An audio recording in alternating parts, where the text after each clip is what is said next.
Hey yo, Chiksua here. Today we're going to show you guys how to beat the demonic beast CROCKSHELL. So, I would say beating him is pretty easy as long you know the strat. So basically, CROCKSHELL, he can't get debuffed at all besides of debuffs. So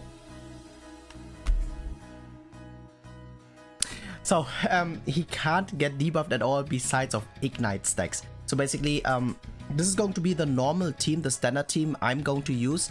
And I would say we're going to also show you guys what units you can use as replacement. So for example, if you're not going to use a Monspeed, because Monspeed is the most insane unit. So use the Monspeed, it doesn't matter which one, the one with higher ult level, because yeah, the higher the ult level is, the more ignites he's going to put onto the enemy. And basically CROCKSHELL has a passive which is going to decrease any incoming damage to 1 unless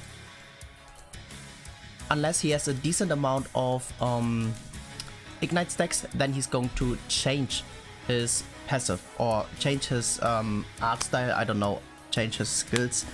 Then basically we can start to finally attack. So this is the optimal team.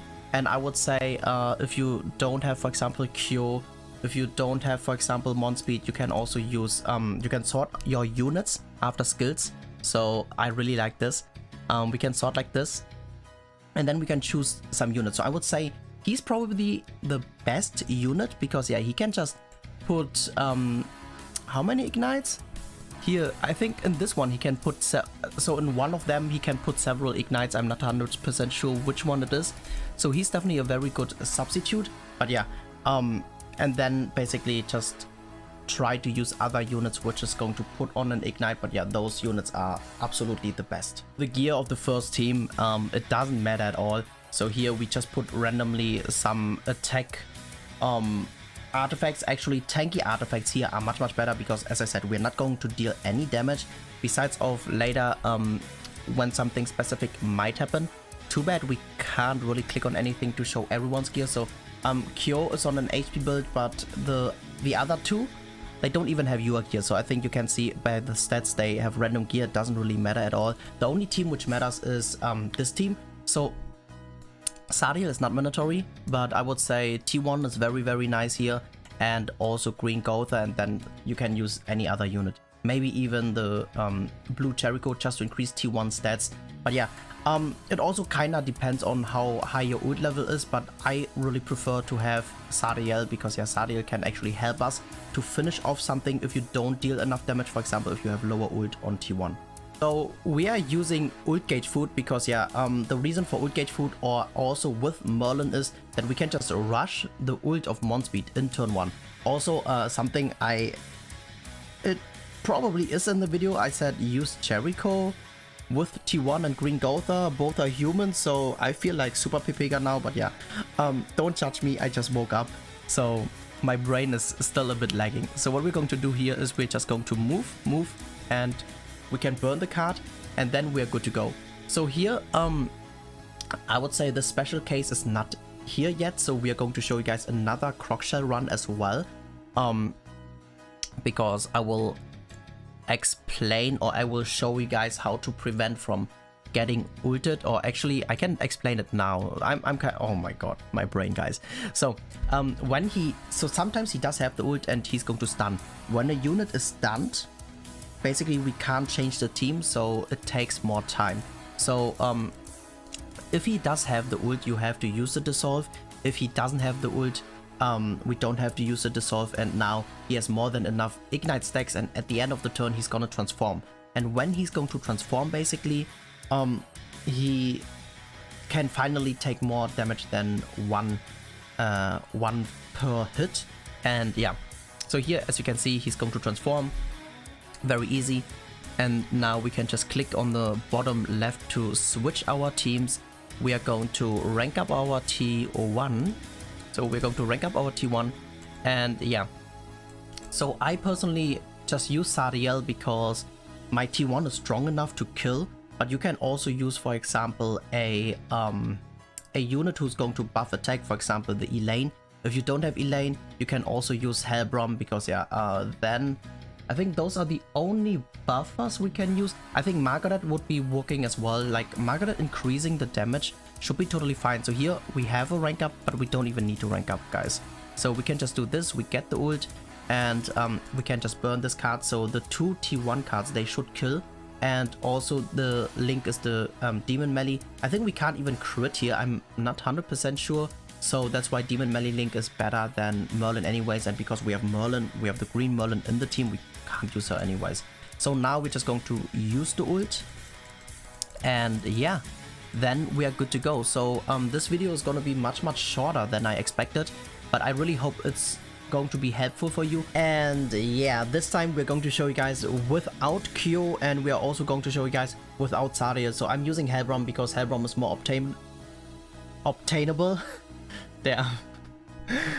What's going on with me today? So yeah, what we're going to do first is obviously we're going to do the same thing because yeah, as I said, it's really mandatory to get the ult of our Mon Speed. And now I'm not too sure if we are going to have enough debuffs with our Kayn.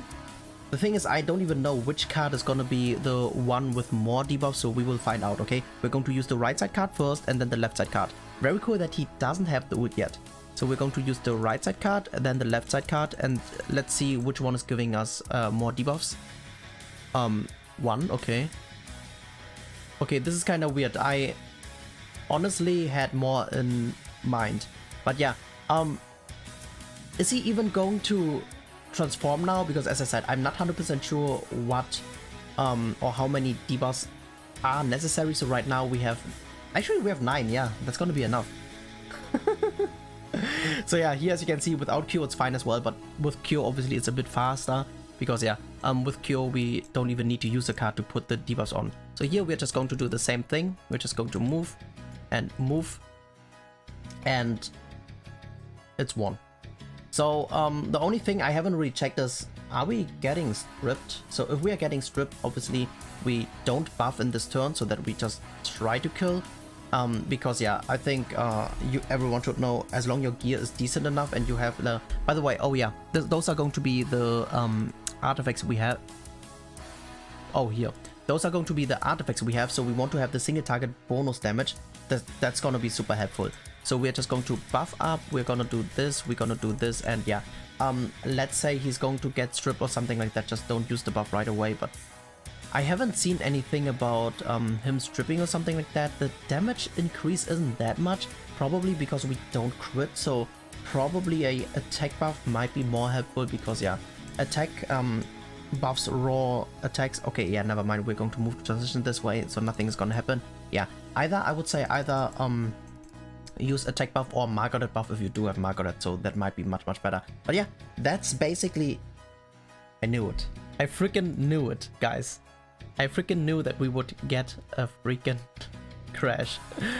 But yeah, I think you guys should know all about the CROCKSHELL now. So very unfortunate. I was planning to do at the end that one multi. I mean, I can still log in and do the multi really quick. But yeah, I really hope it was helpful or you enjoyed watching the video. So let me know in the comment section, what teams did you guys use, or if you, for example, use a different unit than T1. So I'm not too sure if there would be any other unit than T1. Maybe a Daddy Yeti might be able to deal enough damage. No. With a Daddy Yeti, you don't have the damage output to kill the first phase or his first life. So I think T1 is probably actually maybe the best option. Let me know if you guys, for example, tried with the damage of Sadia, but the thing is Sadia has an AoE, so the damage shouldn't be that big. But yeah, we're just going to go back in really quick because yeah, obviously those 24 staminas, they are still important, so we are gonna take the rewards with us, and then we're going to hopefully get a good SSR pull in the 7% banner. So I logged in before reset already, I pulled and I got completely shafted. I was like, yo, what the fuck? How? It's 7%. And by the way, something I forgot to mention is you can also click on auto and it's gonna use the ult right away. But the reason why I don't press on auto is only when it's the last entry, because yeah, for the next one it's gonna be on auto as well, and then that's kinda annoying. And yeah, so damn, now at the end of the day, the video is longer than I expected, especially because of the crash and because I showed this team as well. But yeah, so we're going to do that pull, and hopefully we're gonna get a... I'm still missing red Eason. I really need red Easons. I think MK2 is... Yo. Peace out. Let me know in the comment section if you guys pulled anything. This is just straight up sad.